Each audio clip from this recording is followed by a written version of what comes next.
Hello everyone, welcome to our channel. आज हम देखेंगे कि विंस डिस्प्लेसमेंट लॉ क्या होता है और ये प्लैंक्स लॉ से कैसे डिराइव होता है। तो देखते हैं ये लॉ क्या कहता है। It states that black body radiation curve for different temperatures will peak at different wavelengths that are inversely proportional to the temperature. तो इसका सिंपल सा मतलब है कि हमने जो ब्लैक बॉडी रेडिएशन का कर्व जो बनाया था यू वर्सेस लैम्डा का या यू वर्सेस फ्रिक्वेंसी का बनाया था, अगर यू वर्सेस लैम्डा ग्राफ बनाएंगे तो कुछ इस तरह से बनेगा ग्राफ। तो ये ग्राफ हमने दो टेम्परेचर के लिए बनाया है, T1 और T2 के लिए। तो यहाँ पर अलग अलग टेम्परेचर पर जो पीक है वो अलग अलग वेवलेंथ पर है। टेम्परेचर T1 पर पीक है लैम्डा 1 पर और टेम्परेचर T2 पर पीक जो आ रहा है वो लैम्डा 2 पर आ रहा है। तो विंस लॉ या विंस डिस्प्लेसमेंट लॉ यही कहता है कि जो ये पीक आ रही है, ये जिस भी टेम्परेचर पर आ रहा है या जिस भी वेवलेंथ पर आ रहा है वो वेवलेंथ टेम्परेचर के इन्वर्सली प्रोपोर्शनल होता है। तो इन्वर्सली प्रोपोर्शनल का मतलब ये है कि अगर हम टेम्परेचर इंक्रीज करते हैं तो पीक लोअर वेवलेंथ की ओर शिफ्ट होती है या डिस्प्लेस होती है। ग्राफ में देखते हैं कि T2 टेम्परेचर ज़्यादा है T1 से, तो T2 टेम्परेचर पर जो पीक है वो लैम्डा 2 वेवलेंथ है, लैम्डा 2 जो कि छोटा है लैम्डा 1 से, यानी कि lambda directly proportional to 1/T।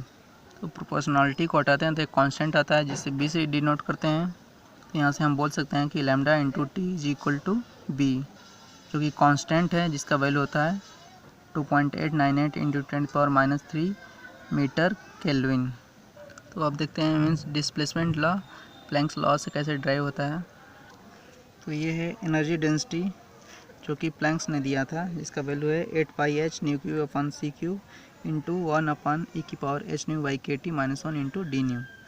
New है फ्रिक्वेंसी, तो ये फ्रिक्वेंसी के टर्म में, अगर इसको हम वेवलेंथ के टर्म में लिखें तो इसका वैल्यू होता है यू, लिखते हैं यू को बोलेंगे तब energy density per unit frequency. तो ये होता है 8πhc/λ⁵ इंटू 1/e⁻hc/λ⁵kT-1। तो U D nu energy density है जिसका यूनिट है जूल पर मीटर क्यूब, और यू है U energy density per unit frequency जिसका यूनिट है joule per metre cube frequency, per unit frequency. तो न्यू से लैम्डा के टर्म में लिखने के लिए हम ये सब्स्टिट्यूशन कर सकते हैं। न्यू को लिख सकते हैं c/λ और डी न्यू को फिर पुट करके हम ये वैल्यू लिख सकते हैं लैम्डा के टर्म में। तो यू को हमने इसको एक बार फिर से लिखा है 8πhc, और ये उसको ऊपर कर दिया था लैम्डा की पावर -5 हो गया और इसकी पावर -1।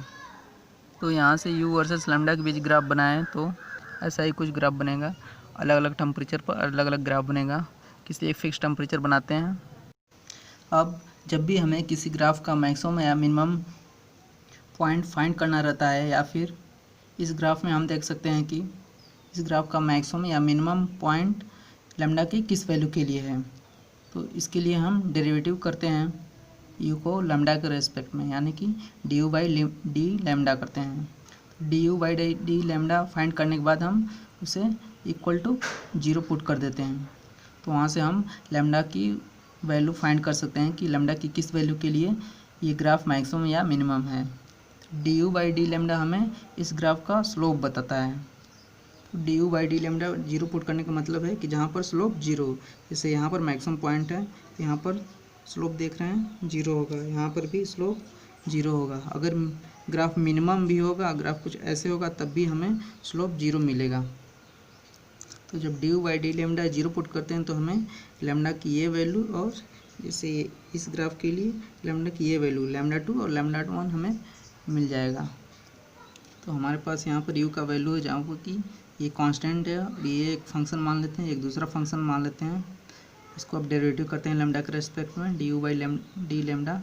तो सिंपल सा डेरिवेटिव है और डिफ्रेंशिएट करेंगे। ये कांस्टेंट को बाहर रहने देते हैं, एक फंक्शन को डिफ्रेंशिएट करते हैं, दूसरे फंक्शन को एट इज इट पुट कर देते हैं, और फिर दूसरे फंक्शन को डिफ्रेंशिएट करते हैं और पहले वाले फंक्शन को ऐसे ही छोड़ देते हैं।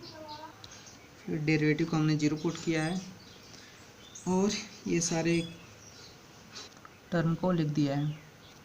अब ये कांस्टेंट है, डिवाइड करने के बाद 0 हो जाएगा। अब ये जो वाला टर्म है इसको हम लेफ्ट साइड ले गए हैं और ये दूसरा टर्म है एटीट्यूड पुट कर दिए हैं। तो इसको और सिंप्लीफाई करने के बाद हमारे पास ये वैल्यू आ गया है। बेसिक क्वेश्चन में देखते हैं, हमारे पास दो वेरिएबल हैं, एक लैम्डा और टी है और सारे कांस्टेंट हैं। इसको सॉल्व करने के लिए हम एस सी बाई लैम्डा के टी को एक नया वेरिएबल एक्स मान लेते हैं। तो हमारे पास इक्वेशन हो जाता है 5 is equal to x into e की power x into 1 upon e की पावर एक्स माइनस 1।